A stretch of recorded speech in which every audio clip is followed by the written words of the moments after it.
Hey guys, it's me, Shaw360, and I wanted to talk to you guys about some controversy in K-pop today. But first, I just wanted to let you guys know that if you missed my last live stream, I'm gonna put a link in the description box below so you can watch that. It was about an hour long. So if you want to check that out, feel free to. But yeah, the link is gonna be down below because it is unlisted currently. Anywho, I wanted to talk to you guys about the scandals in K-pop currently, but before I get to the scandals, I want to give a few rests in peace. So, a lot of people have passed away very recently. Larry King passed away, Cloris Leachman passed away, Cicely Tyson passed away, and as of today, February the 1st, 2021, Dustin Diamond, who played Screech Powers on Saved by the Bell, passed away. And for a lot of you very young people, I'm sure that name doesn't ring a lot of bells, but for people in my age range and maybe slightly below me, Dustin Diamond was a huge part of our childhood. I remember watching Good Morning Miss Bliss, and Dustin Diamond was on that show playing Screech. Then Saved by the Bell, where he played Screech, and then Saved by the Bell when they went to college and he played Screech. And, I just feel really bad about the fact that, number one, he died from stage 4 cancer at the age of 44. That feels incredibly young to me because I'm 41.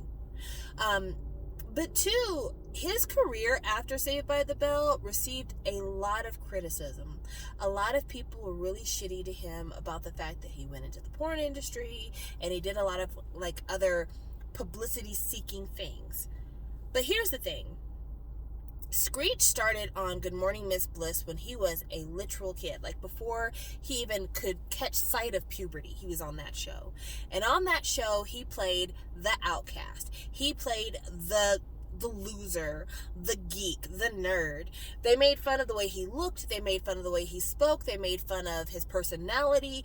And he spent the better part of a decade living this life of the paid loser. Now, we all go through our own traumas growing up. I know I have things that happened when I was in my formative years that I still look back on and I'm like, so that's the reason I'm like that. But I lived my life out of the public. I lived my life as a normal, regular citizen. And I had a lot of chance to get over some of those things because people were constantly reminding me of what was said about me when I was a child, the way people perceived me as a child. I had a chance to move around because I was a military brat. So I could go to new places and reinvent myself.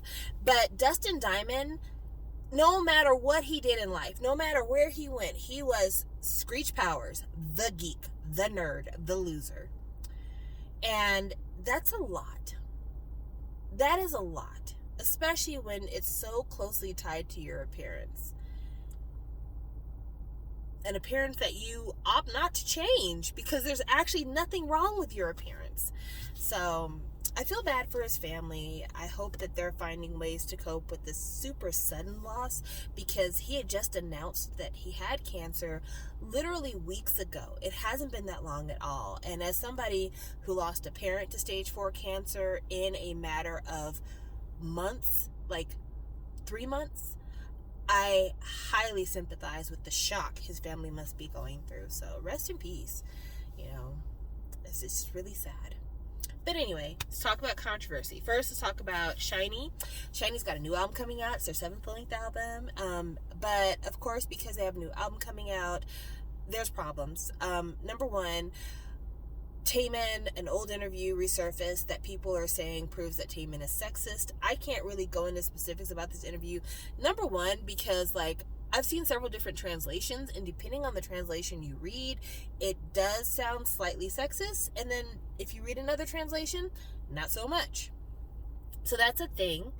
But also, just in general, a lot of people are finding ways to, rumor monger and say mean things about Shinee or call it all of Shinee's faults. People still haven't let Onu's stuff go.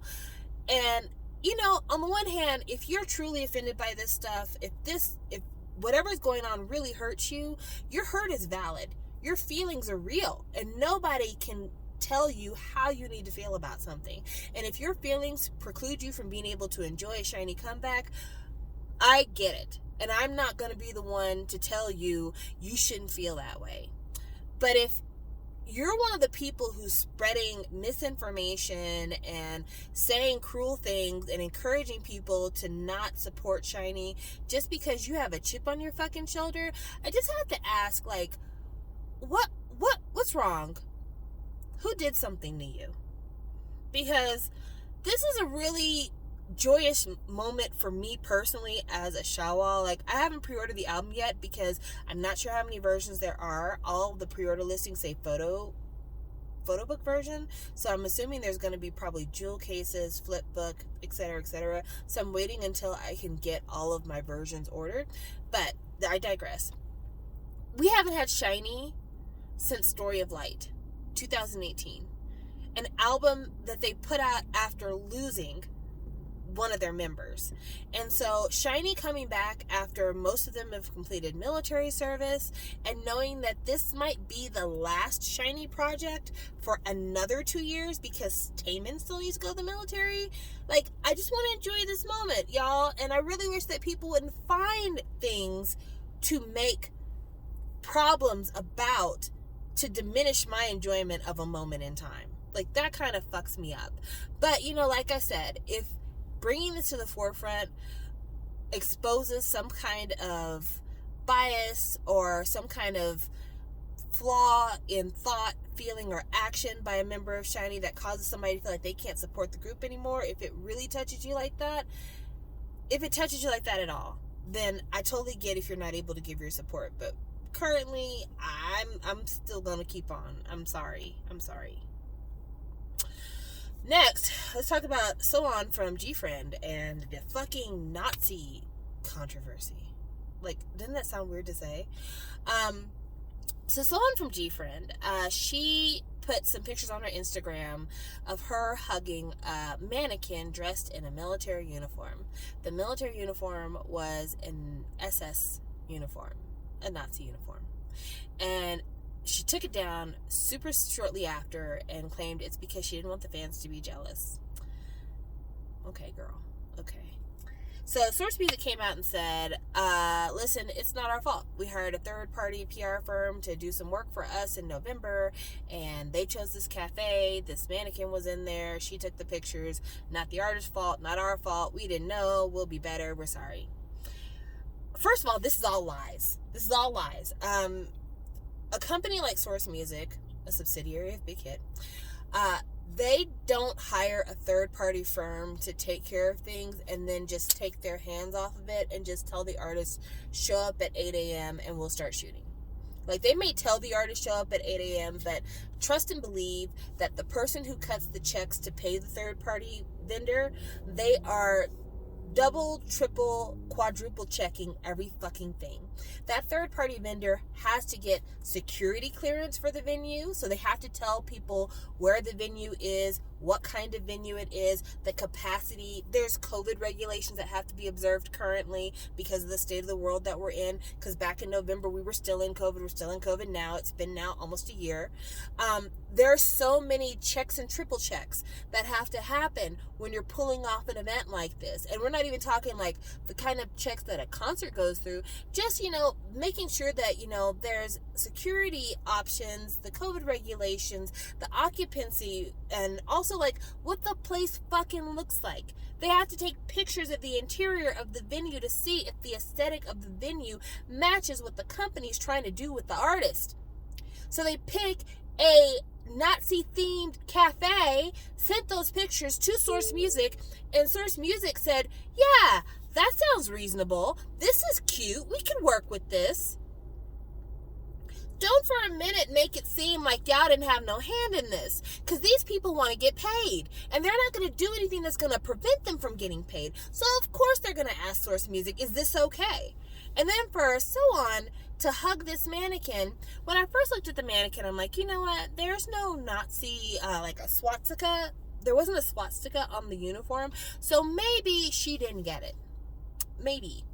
But knowing what the venue is, and knowing the pictures that are around, and also knowing that a cute nickname that her group members have for her is Kitten Hitler, makes me believe that she's not unfamiliar with who Nazis are. Not unfamiliar with what this cafe is, and not unfamiliar with what this mannequin could possibly be. And to say that the artist just has no awareness at all, I think is them trying to act like the fans don't have any intelligence, which I think, fuck you for that. But also, this excuse that a lot of people have when it comes to idols and the whole infantilization of idols. Anytime idols get in trouble, unless it's like something that we all as a public just we cannot stand, it's always like, well, they didn't know any better. Oh, are you wearing dreadlocks? Well, he doesn't know cultural appropriation. Oh, you hugged a Nazi mannequin? Well, they don't know anything about World War II. Never mind that several idols have donated funds to comfort women organizations and that Korea was occupied by the Japanese during World War II, and that, of course, they should know who Hitler is. Because it was a fucking world war, not a regional war. So, to insult the intelligence of the general public by saying, we had no idea. Just call it for what it is. Right now, South Korea likes Nazi imagery. They're in love with Hugo Boss uniforms.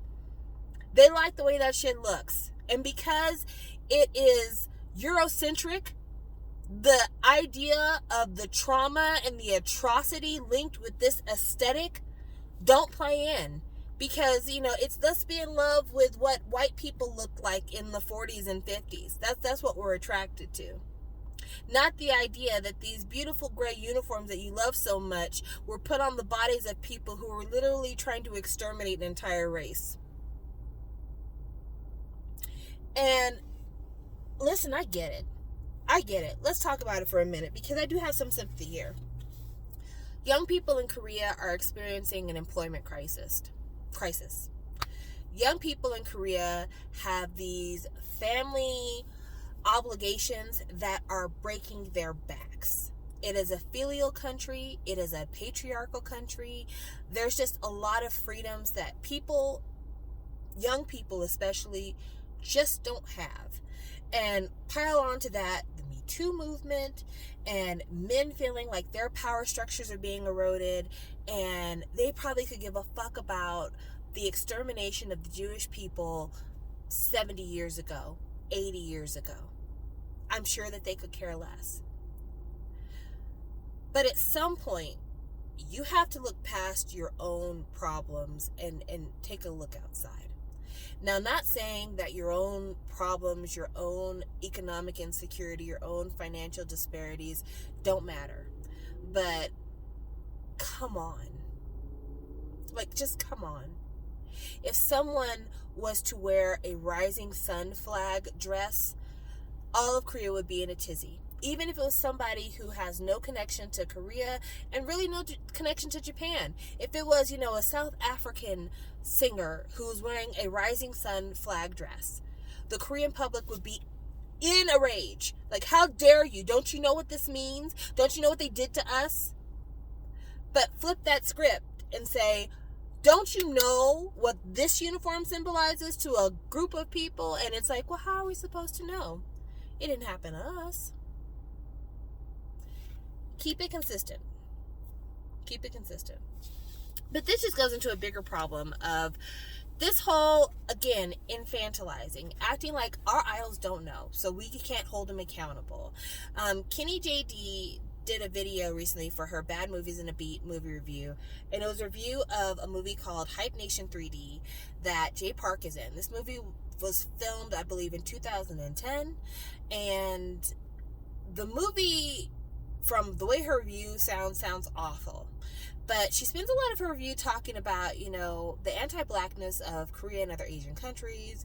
And as somebody who lived in Korea, she has firsthand experience about a lot of things. And I trust her judgment on that because I've never been. But it's pretty obvious when you see how they talk about hip-hop hair and urban culture and, what is a hip-hop action, not taking a bath, according to Bobby. It's fairly obvious that, they're playing with huge stereotypes when it comes to what blackness is. And when questioned, people's idols are like, I didn't know, I had no idea. But then, on the flip side of that, if you ask them, who's your favorite rap artist? Who's your favorite singer? what Western songs do you love to listen to? And they'll talk about some obscure rapper from the 90s that they have a lot of encouragement from or a lot of inspiration for. They'll talk about how deep into hip-hop they are, what a hip-hop head they are. And it's like, okay, so you love Jay-Z, you like Drake, you love SoundCloud rappers, you even go back to like Diggable Planets and, some of that really obscure 90s, woke rap, right? And it's just like, you acknowledge that all of that is there, that you've paid attention to it, that you're a big fan of it. But when NWA was saying fuck the police, and when Queen Latifah was saying UNITY, and when Public Enemy was saying fight the power, and all these other huge rap moments where people were talking about inequity and injustice and how hard life is as a black person in America and throughout the world, that part you just missed. That part you just didn't catch. Cool. So I encourage you to watch Kenny's video. I think it's really good. I need to see this Hype Nation 3D. I saw a clip of it on Twitter and I wanted to fight. I wanted to put on Vaseline on my knuckles and get in the streets and box. So I really need to see this movie, because if a 7-minute clip could do that to me, I can only imagine how I'd feel watching a full hour and a half. But, also, my blood pressure's been doing good recently, so maybe I don't need those kinds of problems. But I just want to talk about it here because, it's a real deal. And if you're a black person on K-pop Twitter, you already know what it is. When the shit started happening with Sowon, there was this person on Twitter who was like, it's only the charcoal stands who have anything to say about it.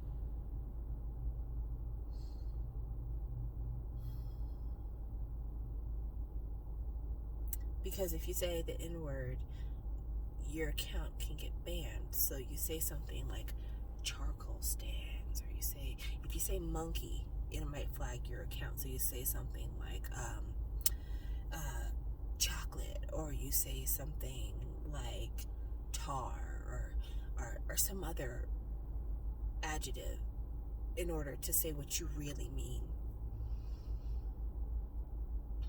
Because you don't have to say it in my face. You're saying it online. Cool. Anyway, thank you for joining me for the scandals of K-pop currently. I'm in a random ass parking lot. I feel like I have the worst angle ever. I wish I should be turning around so you could see the good angle, but I wasn't even thinking about it when I parked, and now I'm just it looks like I'm in the parking lot of a factory warehouse, and that's not where I'm at all. There's actually a Vasa Fitness behind me, and then behind that are the beautiful Rocky Mountains and beautiful Pikes Peak. So, sorry that I don't have a better background for you guys today, but thank you for watching, and I will talk with you guys later. Bye.